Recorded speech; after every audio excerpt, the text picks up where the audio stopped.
Today we're looking at Serious Sam VR, The First Encounter. I bought it a while ago, but only played the first level. It's been a full release as opposed to early access since the 30th of March, and I suddenly realised I hadn't reviewed it. I really liked The Last Hope, and the second encounter just came out on the 4th, and I'll have a review out shortly. Serious Sam The First Encounter came out way back in 2001, when I was just a boy. Yeah, it's all fun and games until somebody loses an eye. And I remember playing it at some point when I was young. I liked Painkiller a lot. Painkiller was a really good game. It came out in 2004. Point being, I am old enough school to know that these games were fucking awesome and that my parents clearly didn't care about my well-being. Serious Sam is Indiana Jones if Indiana Jones wasn't such a pussy. Though Indy didn't get the opportunity to fight against aliens, I suspect his significantly less muscled body wouldn't have been up to the task anyway. The First Encounter is a VR remake of the original game. It's not a complicated game. You run from room to room or area to area, kill all the enemies, rinse and repeat. Occasionally you'll throw out a sassy one-liner or dad joke. Now that's some serious firepower. This is getting serious. Or go and pick up an orb or trinket. But the basic premise is that most rooms have some enemies, and some rooms have many enemies. As you progress, you'll unlock new guns. You'll learn which guns work well against which enemies. You'll damage yourself repeatedly with your own explosives. You'll learn how to circle strafe and kite your way to survival. And whilst doing so, you'll attempt to manage your ammo so that when the big bads come, you're not left with just a pistol. So I think the important question is, did this game need to be in VR? Is it well suited? Yes. It turns out Serious Sam is fantastic in VR. And it seems that Crow Team's speedy conversion into VR has allowed an old game to be one of the most intense VR experiences that money can buy. Coming from a time when there wasn't a shitload of particle effects, but textures were starting to look pretty damn good, or at least not bad. The game is a treat to look at in VR. This isn't the original Serious Sam, but Serious Sam HD, which was actually released in 2009, meaning the textures, lighting, special effects and so on are all from then. The sense of scale in this game is fantastic. You're running around pyramids and other ancient Egyptian buildings, and it all looks big and grand, and even though it totally isn't realistic, it doesn't really stand out as unrealistic. The environment is just a gratuitous hyper-Egypt. The enemies start off small. You've got your beheaded Syrian mind slaves, you've got some boglins, and then all of a sudden you've got your giant alien bulls and mega demons. The rapid escalation is also seen across the weaponry.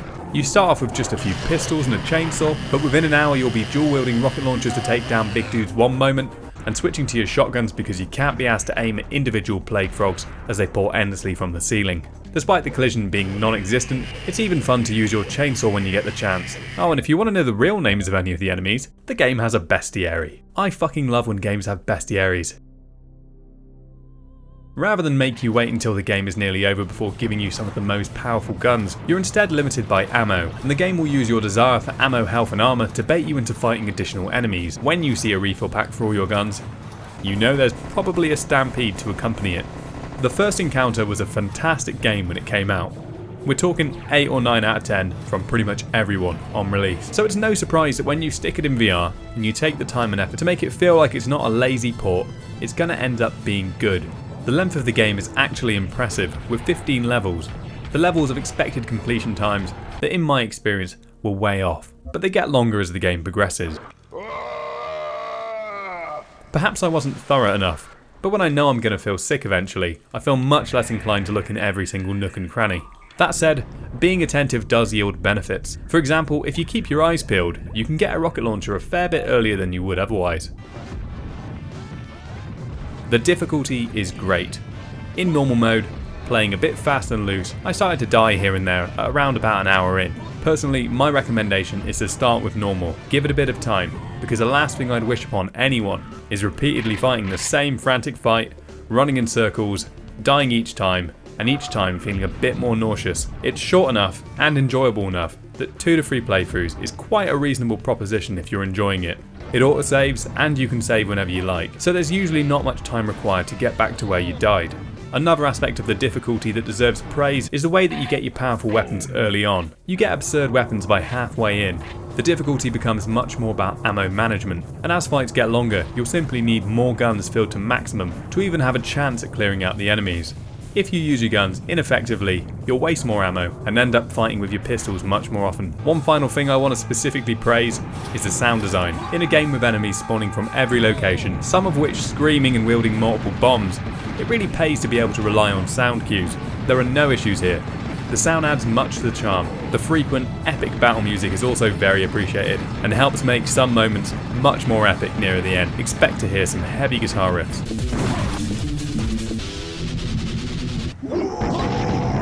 The first encounter VR really is an absolute blast, but it's not without its flaws. As far as the actual game, minus the VR, Serious Sam, the first encounter, is generally really well paced, but there are some levels that overstay their welcome, and a few long fights that aren't particularly difficult, but insist on spawning a slow trickle of enemies. One that really stood out to me was this fight in an arena with beheaded kamikazes spawning from all around, one at a time, slowly. I had to replay it 3 times because I kept dying on the 3rd wave of this fight, and there was no autosave after the beheaded kamikaze section. When beheaded kamikazes aren't fun, you know you fucked up. These moments are few and far between, but you will occasionally ask yourself what they were thinking. The main issue, however, is definitely motion sickness, because I'm not going to play Serious Sam with teleportation like some kind of millennial fraud baby. In all seriousness, motion sickness will, if you're like me, limit your play sessions to anywhere between 20 to 40 minutes, though I'd say they get longer each time. I definitely pushed it a few times trying to make sure I'd beat the game for this review, and came away feeling like I needed to lie down and have an early night. 15 minutes later though, I was fine. There are options like teleportation and a screen door effect when using the analog movement controls.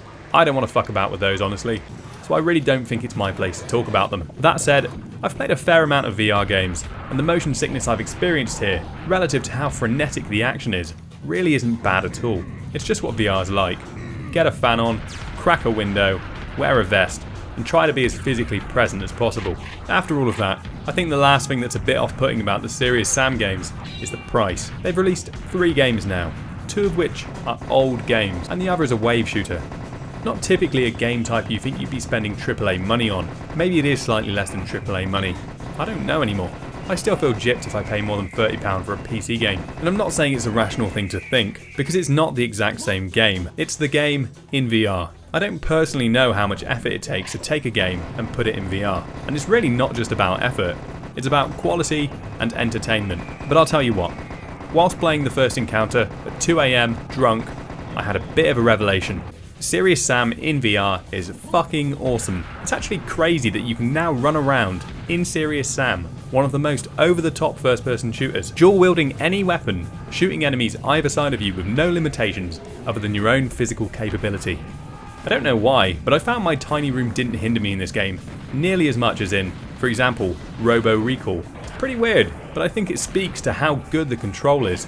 You do pay a premium for the Serious Sam VR games, but I have to clarify, they are premium products. In part because they've done an amazing job at making them work flawlessly in VR, and in part because the original games were made by devs who just knew about how to make an amazing, fast-paced, gratuitously violent game. The multi-buy options on Steam are a good deal too. I'd recommend buying one game, then buying the bundle with all 3 current releases if you want more. The Serious Sam games are in a really awkward spot as far as whether I'd recommend them.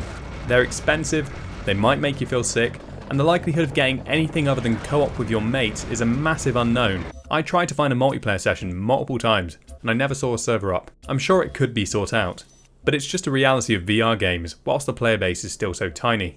However, if you like what you've seen, or you used to play games like Serious Sam, Painkiller, or even things like Quake, Unreal Tournament, then you might just find one of the most complete VR experiences out there, if you've got good VR legs, or are willing to practice. Whilst a shitload of devs are struggling to make locomotion work, make gunplay enjoyable, give the consumer a long game and a good game at the same time, Crow Team are there, putting in work.